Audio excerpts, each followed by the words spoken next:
10 years ago that Miguel called me and said, we have this new institute, Center of Genomic Regulations, and we want you to be a member of the Scientific Advisory Board. I said, Center of the Genomic Regulation, is that my field? Well, you know, okay. But where is it? Yeah, he worked in Germany, so I thought somewhere in Germany. It's in Barcelona. Okay, I'm there. Because I'd never seen Barcelona before. And when I came then the first time, and I saw the site, gosh, what a place. A beach before the institute. I was worried. Are they going to do any work at all? But no, they worked hard and made it into a scientific lighthouse for Catalonia, for Spain, for Europe. And how did they achieve that? We've heard a lot about it already, but let me just, from my viewpoint, just iterate a few points. And that is that, well, first of all, we had the ICREA, we had the structure here with the political leadership of Mascolel, and then they got a great director, Miguel. He had all the qualities you needed. I mean, you know, scientific vision, taste, and above all, generosity. And then he took the template of EMBL, which is very clear. You have programs which you sort of say choose in such a way that they are overlapping and complement each other, and most importantly, that these programs are run by senior scientists, but even more important, by young group leaders, and that they are given the possibility to do what they want to do within the framework of the Institute. And then one more thing, which hasn't really been pointed out here. Today you need a fantastic infrastructure to be able to do the work that you are supposed to do today. And that, all these features were here, and that's why it became a great place. And there are a number of other institutions in Europe that has followed exactly the same model, also with the same, I mean, every great directors, the rest the same, and so forth, and they have managed to become centers of excellence. So we have a big change in Europe. And if you go 20 years back in time, I was just discussing with Randy Sheckman, you know, clearly at that time it was clear if you were in the United States, a European postdoc in the United States, and they were doing well, that's the place to be. And that's where they wanted to be. Today, it's not the same. Why? Because we have a system. So, United States, you have to get almost everything on grants. That means even your salary. And here we have now, CRG has 1.5 NIH grants right from the start. Right from the start, funding guaranteed. Well, Randy said, well, how many of these do you have all over Europe? We have quite a lot already. Quite a lot. And we have the ERC, the European Research Council. It gives the best starting PIs the opportunity to get funding for 5 years.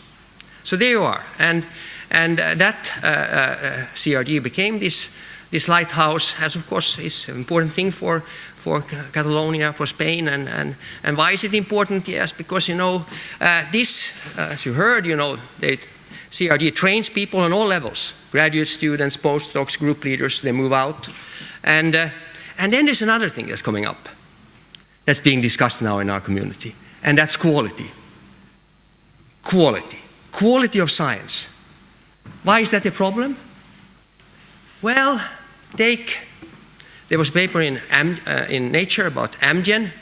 They had looked at 60 landmark papers in cancer and tried to reproduce them. They could reproduce 10%. 90% was irreproducible. Well, okay, Amgen scientists are probably incompetent and so forth.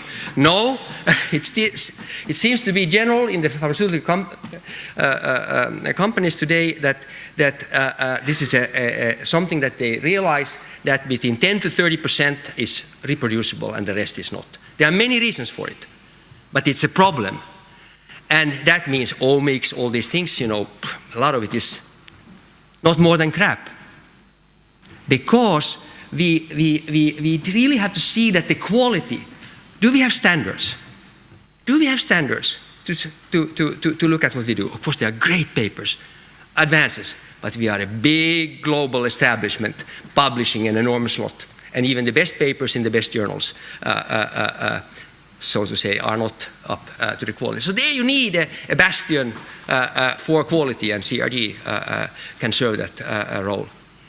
Now, what else? Well, of course, we have the challenge of, society. What can you expect from a place like CRG? Well, I tell you, in the next 50 years, innovation will be needed on all levels. And biology will play a very important role as a driver for innovation, new technologies. We have to renew our technology base in this century. That's an enormous task. And biology will be there. So we need well-trained people with great ideas, and we have no clue from the basic research something will come out here and there which will be important for the future. Now the financial crisis, that's of course a big problem. But let me take an example from Finland. I come from Finland. So Finland had a very wise policy after the Second World War. Finland had the Soviet Union as its eastern neighbor. We had fought the war, lost, but in the most famous novel, war novel, the last sentence was, well, the Soviets won, but Finland came in as a good second.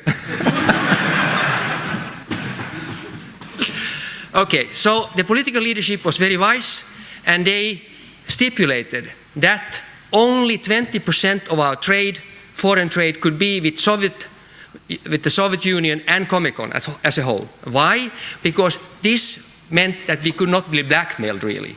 20% we could perhaps handle if there was a problem. So this was kept until the Soviet Union collapsed and Comecon collapsed. In that year, about 1990, all the trade went down, disappeared, and 20% unemployment in Finland. Like that, in one go. What did the Finnish government do? They analyzed the situation and gave more money to education and research. More money. More money. And you've seen the results. Finland is doing very well. Well, Nokia came up, it's going down again, but that's how it is. And anyway, it was worthwhile because the Nokia experiment led to a number of high-tech companies around and changed the scene. So I think CRG is here to stay, has a great new director, Luis, and we all also know that the leadership here in Catalonia, Mascolel, Carmen Vela, great people, they will take care of you. Good luck for the next 10 years.